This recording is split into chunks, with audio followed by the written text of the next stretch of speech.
sewing friends! Today we are talking about how to make covers for your headphones if yours, like mine, are starting to fall apart.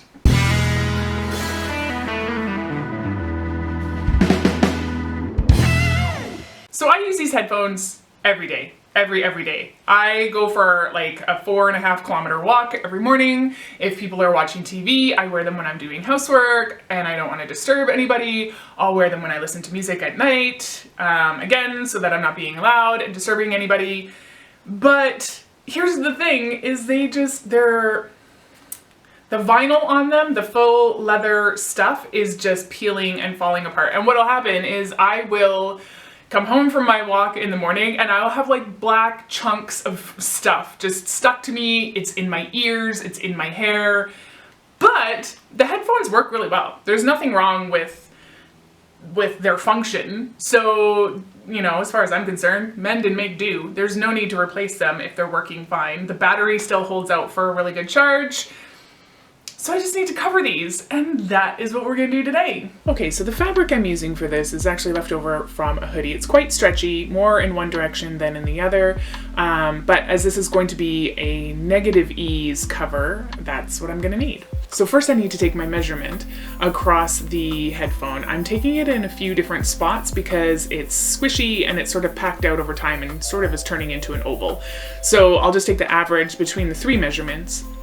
I'm going to take half of that measurement with my compass and use that to create my circle. I'm not going to worry about telling you my exact measurements because everybody's headphones are going to be different, but the process will be the same. Now I'm using my compass to draw my circle. Now I need to do the same thing and measure for the opening of the inner circle. And once again, I'm going to take half of that measurement with my compass. I'm going to match up the center point of my compass into the center of my first circle and mark my second circle. Now I mentioned I wanted this to be negative ease, so I'm not adding seam allowance to this. I know that I can get away with that because I've already done a mock-up where I did add seam allowance and it was too baggy. So for neither of these circles am I going to add seam allowance. All right, so there are both of my circles. Now I'm going to take my measuring tape and measure around the circumference of the headphone. Now my measurement is 8 3/4 inches, but I'm going to take that measurement at 8 because there is so much stretch in my fabric. This is really going to be dependent on how much stretch your fabric has.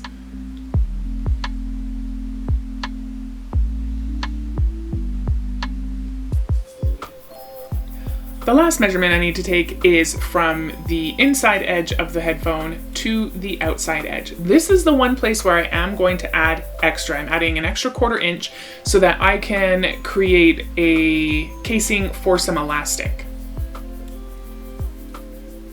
Okay, so there are my two pattern pieces. I'm just gonna go ahead and cut those out of fabric now. So I have my pieces cut out, including a couple of scrap squares, which I'm going to place right sides together with my circles. And then I'm going to just stitch the inner circle of those together. This is so that I can turn them out and just make them tidy later on. All right, so I've stitched those inner circles and now I'm just going to go and I'm going to trim them so that I'm cutting out the inner circle really, really close to that stitching line. There we go, I've trimmed it. Now I'm going to push the scrap square through the circle. And there is my nice turned out edge. I'm gonna go back and top stitch around that circle now.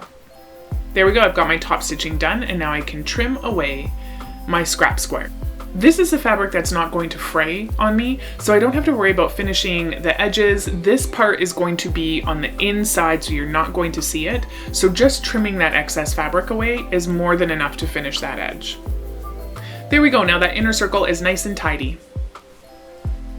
Next, I'm going to take my two long strips and I've folded over one side 1/4 inch to make my elastic casing.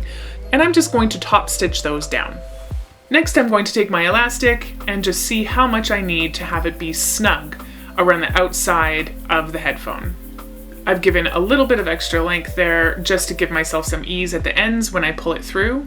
I'm making sure to cut 2 so that I can do both of my covers. Now I'm going to thread that through a large darning needle and pull it through the casing. This is a dull needle, not a sharp, so it actually makes it really easy to use it to pull my elastic through such a narrow casing. Now I'm just making sure that I tack my elastic ends in with pins so that I don't accidentally stretch them out and get my elastic lost inside my casing. I'm just gonna double check here. Yep, that looks like it's gonna fit well. So I'm gonna put my ends right sides together and I'm just going to stitch across. All right, we're coming up to the home stretch here. I'm gonna take my circle piece and I'm going to fold it just so I can mark my halfway marks so that I can make sure that I'm sort of centering it on the part that goes around the headphone.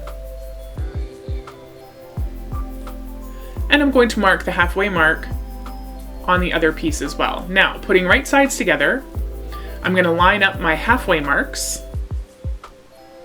If this were a proper pattern, there would have been notches at these points and I would have lined up my notches. I'm going to make sure that my seam allowance on the part that goes around the headphone is going to wind up getting stitched open. That's just gonna make it lay nicer. Because this is stretchy and they don't quite match up, I'm going to pull my fabric taut and pin them at regular intervals.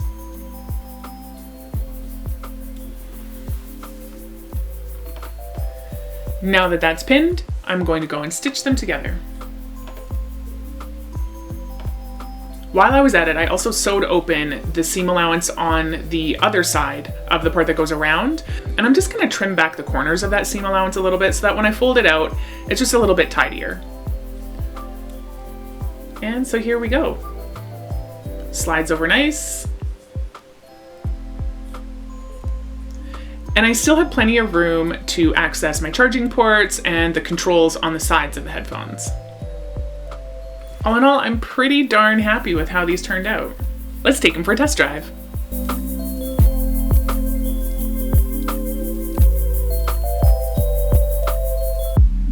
All right, so there we go. Headphones are fixed, ready to go and not have black crud stuck all over my face after I go for a walk in the morning.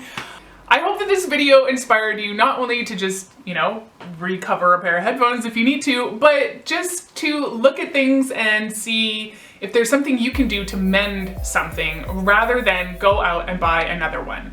To me, these were working just fine, so it would be wasteful to go and purchase a new pair, not to mention expensive. So I hope this has inspired you to mend something so that you can make it last a little bit longer. That's all I've got for you this time. I hope you have a really great week. I will see you next time.